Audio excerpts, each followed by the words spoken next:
So when should you test your aquarium water? Let's have a few words. Here we go.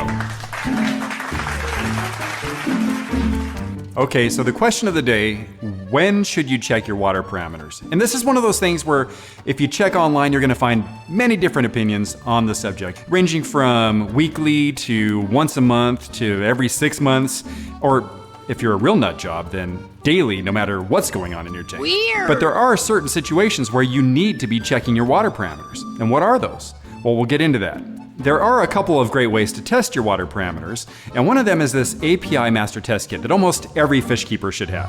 Now, the other one is this Cactoily continuous water parameter tester, and I'll be unboxing this, getting it set up, and do an honest review on that. And stick around to the end of the video because I'll be showing you an update on my Apisto tank, which had some babies, and also my 180-gallon South American tank that recently had a facelift. Let's get into it.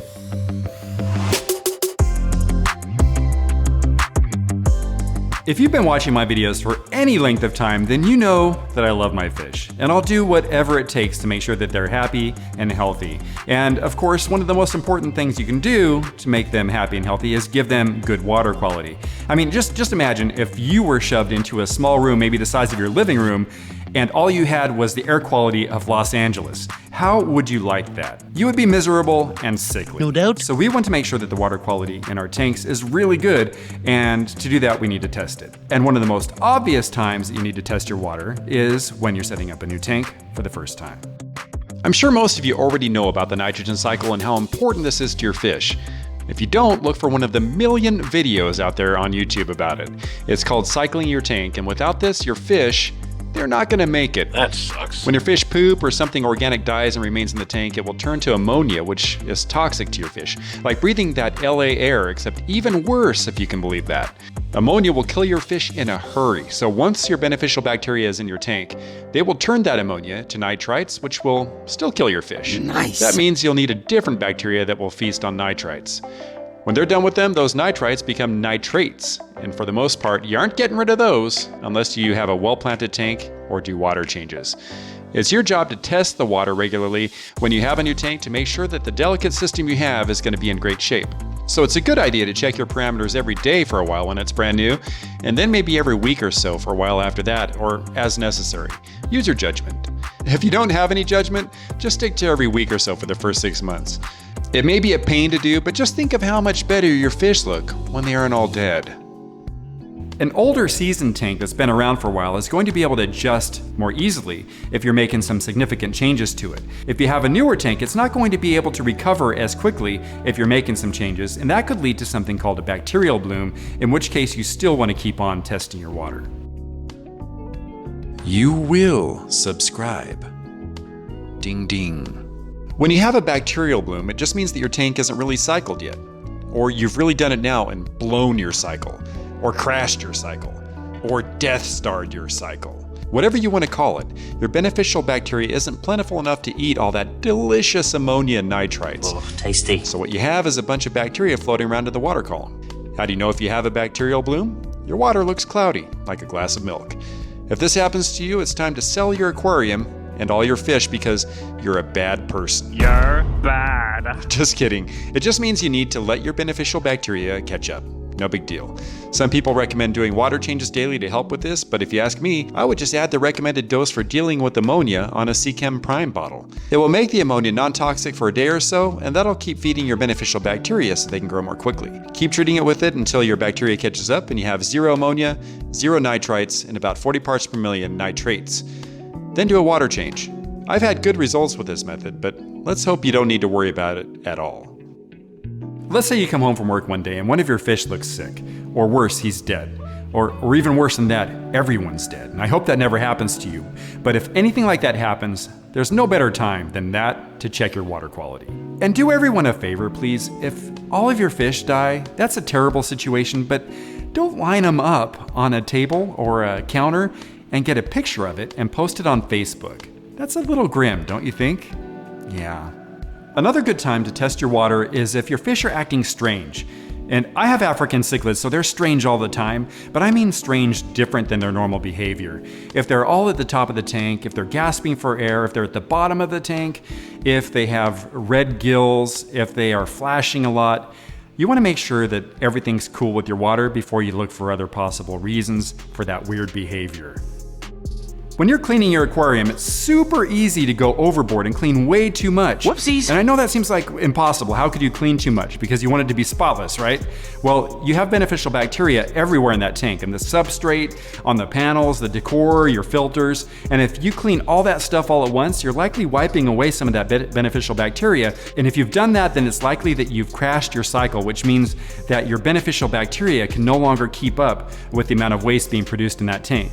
And if that happens, then you need to treat it like a newly set up tank and get that beneficial bacteria boosted again to where it needs to be. In that case, you need to be testing your water parameters regularly and frequently again. Here's one that not everybody knows. When you do water changes regularly and you're taking the same amount of water out every time, your starting nitrate level is going to go higher each time you do a water change. Eventually it's going to be higher than you'd like. So I recommend periodically testing your water parameters to make sure that those nitrates haven't exceeded where you'd like them to be. And if they have, just do 1 or 2 extra water changes that week to make sure that they're back down to where they should be.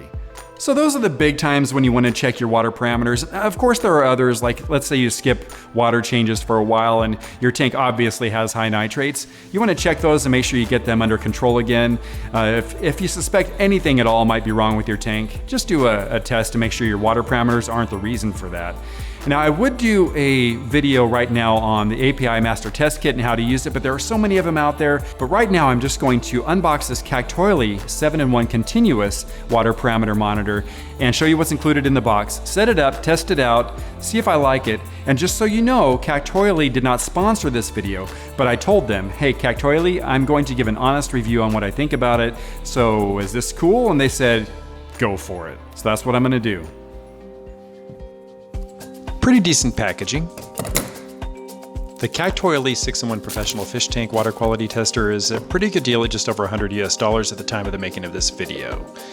It monitors total dissolved substances, electrical conductivity, specific gravity, salinity, pH, and temperature. And some of those things I really don't know what they are. Oh, what a surprise! And it monitors them 24/7. Here's the monitor that goes inside the tank.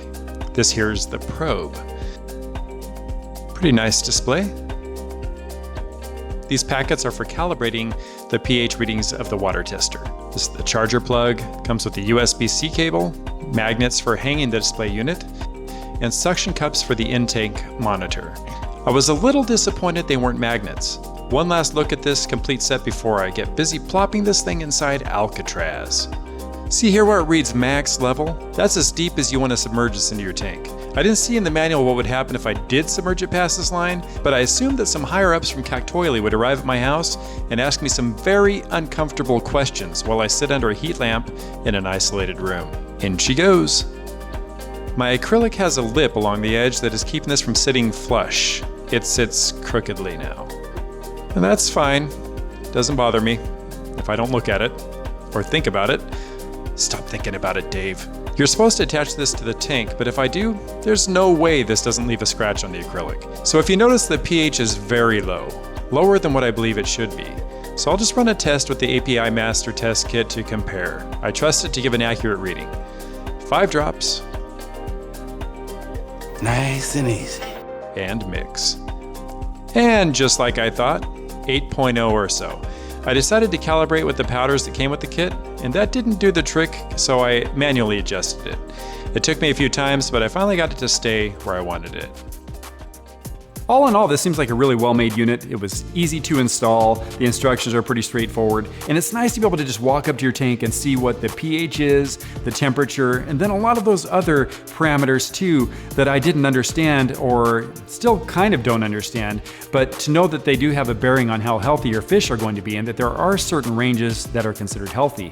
Good to be able to see those. Some of the parameters are more geared towards the saltwater crowd, so they'll be happy to have those on there. It would be nice also to have ammonia, nitrite, and nitrate readings on there so you can get a quick glance at those as well. And one thing to keep in mind about the pH is you don't want to really chase your pH. You want to keep it steady.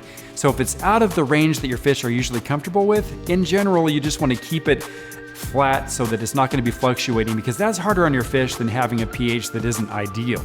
Were there some things that I didn't like about the Cactoile 6-in-1? Well, one thing that I didn't like was that to connect the unit that goes inside the tank, you have to use suction cups instead of magnets, and I would prefer the magnets. Otherwise, not really that much that I didn't like with this unit. All right, with that out of the way, let me show you what's going on in my Apisto tank. There's some bad news, but there's also some really good news. Check it out. So in case you're out of the know, my male Apistos were named King Apis, who died, and King Apis II, who also died. The first king was a little off from his arrival, hiding a lot more than these fish typically hide, especially at supper time.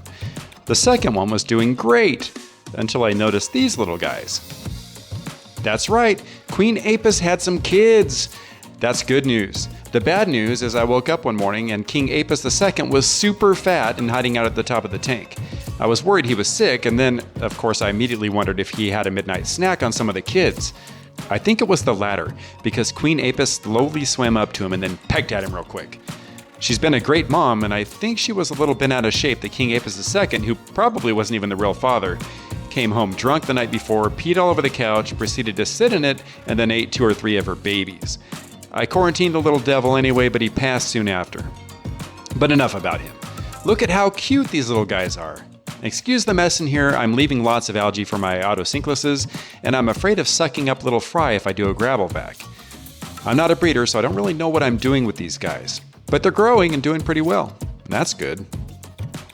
And while we're at it, why don't we take a look at my 180-gallon South American tank and look who's arrived and hanging out with my other fish. If you've been paying attention to my clips of the South American tank in this video, you may have already noticed who's joined the family. Yep, several of you recommended that I add an electric blue acara to the mix, and I had already been very interested in one, so why not? I skipped quarantine because he was essentially already in quarantine in the tank he was at the local fish store, because nothing new had been added for several weeks. He's adapted very well to this tank. It seems quite happy if you ask me. If you don't already know, the electric blue acara is a more peaceful version of the other acaras, and at least as beautiful as they are, if not more so. I also decided to add some water lettuce to the top of the tank, partly to shield the fish from some of the light, but also just because I think it looks kind of cool. Other than that, really not much new going on in this tank. Oh, how could I forget? My diffusers came in for the AI Prime lights. That has eliminated that disco ball effect that I was getting. That's where you get patches of color here and there inside the tank from the colored LEDs inside the lighting unit. Looks way better in my opinion. And other than that, really not much new in this tank, except just an update on the plants. All of them seem to be doing pretty well. God bless them for holding on. I could not be happier with that electric blue acara. Let me know what you think of him, but also if you think I've missed any times when you should definitely check your water parameters. Share that with everyone in the comments. You've been watching the Cichlid Charmer, and as always, thanks for watching. I'll catch you next time.